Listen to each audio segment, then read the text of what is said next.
Salty Pigeons. Today's podcast is going to be about classical conditioning. If you don't know what that is, Simon's going to explain it. Classical conditioning is a type of learning that happens Subconsciously. You don't know what's going on. Many examples include political leaders using it for their political party. It can be as small as the smartphone ringer on your phone going off and you going to check it, even though it's not your own phone. That is considered something called a neutral stimulus, which Carly can advance more upon. Yes, right after I tell Simon that we didn't do a sound check.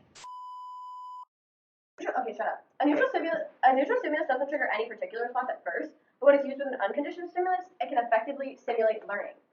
We can move on into the other forms of stimulus, and let's take what Carly said, the unconditioned stimulus.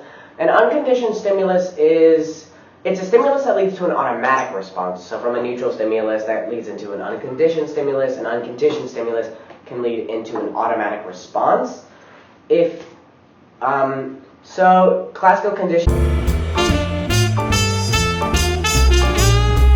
In the podcast, we are continuously mentioning Pablo's experiment, but the part of us actually explaining the experiment, the audio is messed up, so I'm redoing that really quick.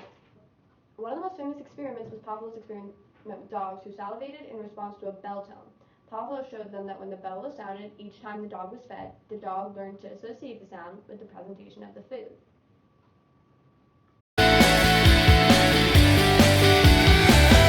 Is all based off Pavlov's experiment. So in Pavlov's experiment, the food was an unconditioned stimulus. So an unconditioned response is an automatic response to the stimulus. The dogs were salivating, and such as us reaching for our phones when a chime goes off, that is an unconditioned stimuli because that isn't actually a conditioned stimuli. Okay. Let's go into the effects and outcomes of classical conditioning, because that's what's really important, and that's what the whole point of this video is. So we can start looking at the effects if we go back even to Nazi Germany, which is a really good example of that because of all the propaganda that was going on at the time to make people believe things. And we all know the effects of that. Horrible, tragic. And if we take into account how deadly classic conditioning can be, we can see how hard it is to get rid of through the Allies' attempts at denazification.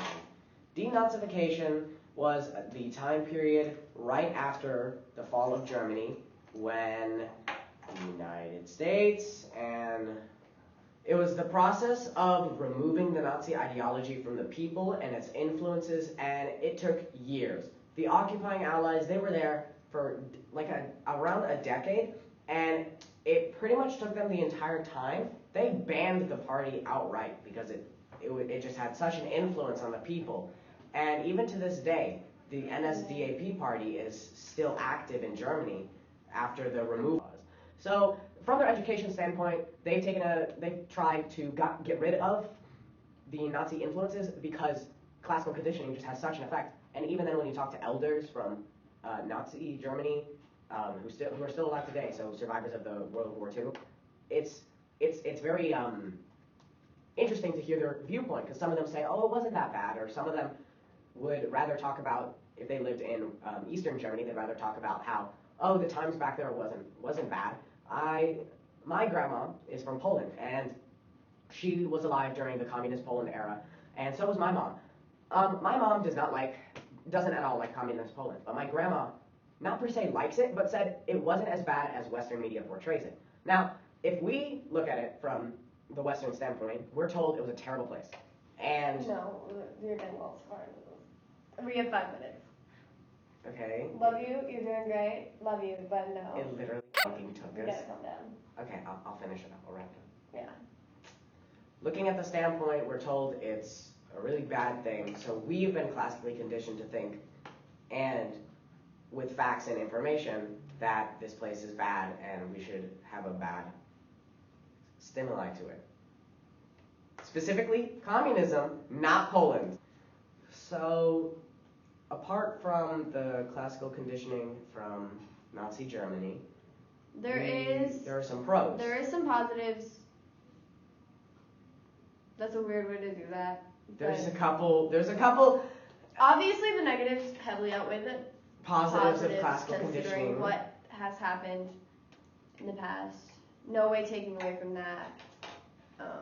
But it happens whether we like it or not, and it is an unlearned response, so it could happen from just normal natural stimuli, such as you getting bit by a dog and then being afraid of dog. That's a neutral stimulus, like we discussed earlier in the video. Classical conditioning definitely emphasizes learning from our environment. People learn every day from what happens around them. Your behavior, you're automatically going to do that. Like even when you're like a toddler, 2-year-old tries to put their hand in a fire, gets burned. They most likely they're not going to go do it again. It's the other types of stimulus that are more regarded with disdain because they are used actively, while neutral stimuli is more of an unresponsive type of stimuli. In general, the classical conditioning does have some risks for rewards for political leaders. I think we should go back to the risks for a minute, and then we can go back to the rewards. I think we're a little bit jargoned up here. Another con would definitely be that classical conditioning does not account for the idea of free will. Which is what ties back into Nazism and communism. Authoritarian regimes use it as well. We can look at many different examples of authoritarian regimes. A more easy to understand example would be a young child goes to the zoo for the first time. A stranger says, "I don't like tigers because they're mean and ugly," and then that statement can form a similar sentiment in the child because of the stimulus it creates. That first interaction can then create a lifelong distaste for animals. That is definitely easier than what I was going to say. Exactly. Okay, you can stop. No, oh my god, I was trying to make that a part of the video. I was trying to be funny.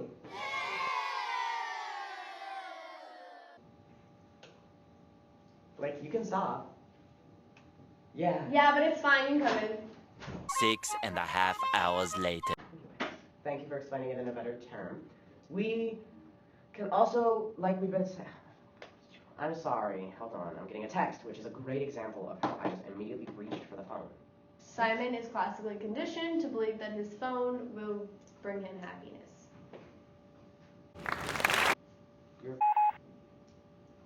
The learning process underestimates how unique human beings are.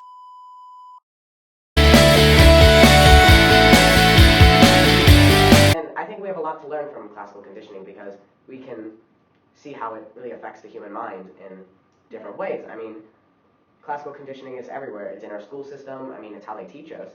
So. But I mean, it can also be a great thing if it's more on the minor scale. If it's on the it can help with modify destructive behaviors, help with smoking or alcoholism. It can get rid of drug use and drug needs and addiction. It can get rid of addiction, or at least help monitor addiction.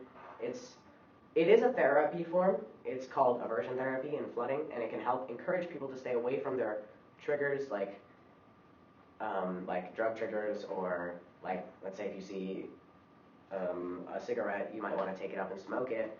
Some people have that type of trigger, and this type of therapy will classically condition them to not need that trigger, or not need, but it'll kind of get rid of that trigger in a way. Not rid of it, but yeah. Well, and then it's also bad in the exact same way that it's good, just like it's good in the same way that it's bad. And if you grow up in an environment, it depends on.